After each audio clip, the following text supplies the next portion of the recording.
If you think one person can't change the course of a nation, you've never heard of the man who escaped slavery at 20 and convinced a president to arm black soldiers. September 3rd, 1838. A man dressed as a sailor stepped onto a train in Maryland with borrowed identity papers. Within 24 hours, Frederick Douglass went from being someone's property to being free, and he was about to become the most powerful voice America had ever heard.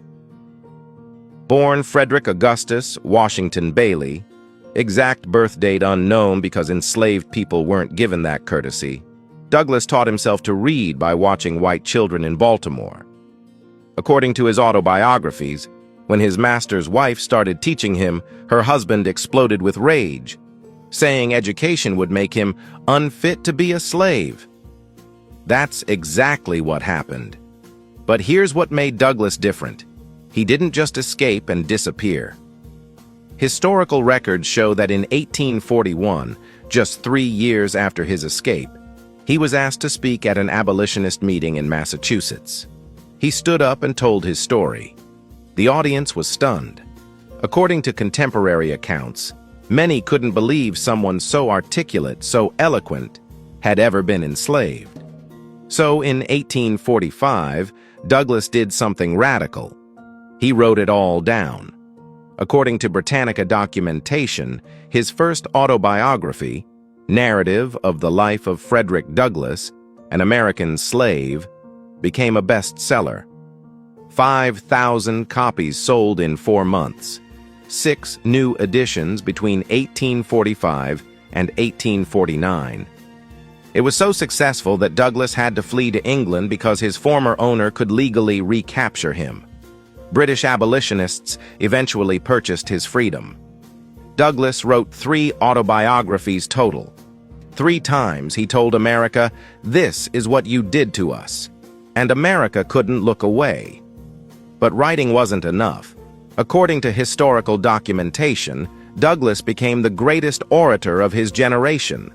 His 1852 speech, "What to the Slave is the 4th of July," is called by biographers perhaps the greatest anti-slavery oration ever given.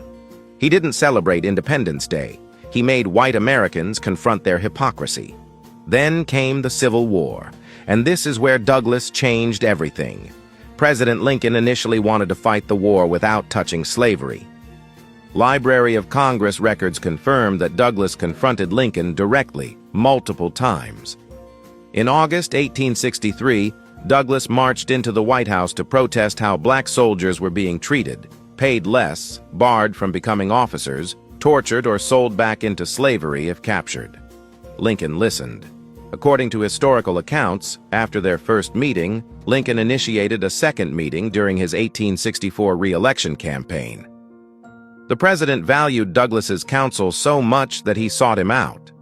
At Lincoln's second inauguration in March 1865, according to Douglass's own account in Life and Times, Lincoln spotted him in the East Room and exclaimed, "Here comes my friend Douglass. There is no man in the country whose opinion I value more than yours."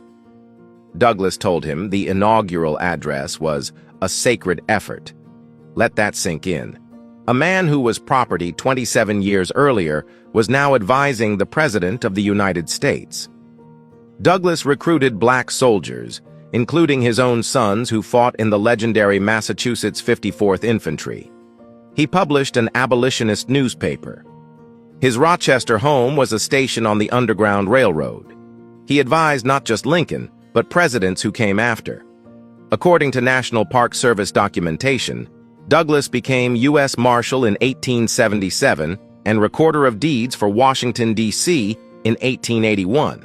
He served as ambassador to Haiti. He attended the Seneca Falls Convention in 1848, the only black man there, and fought for women's suffrage.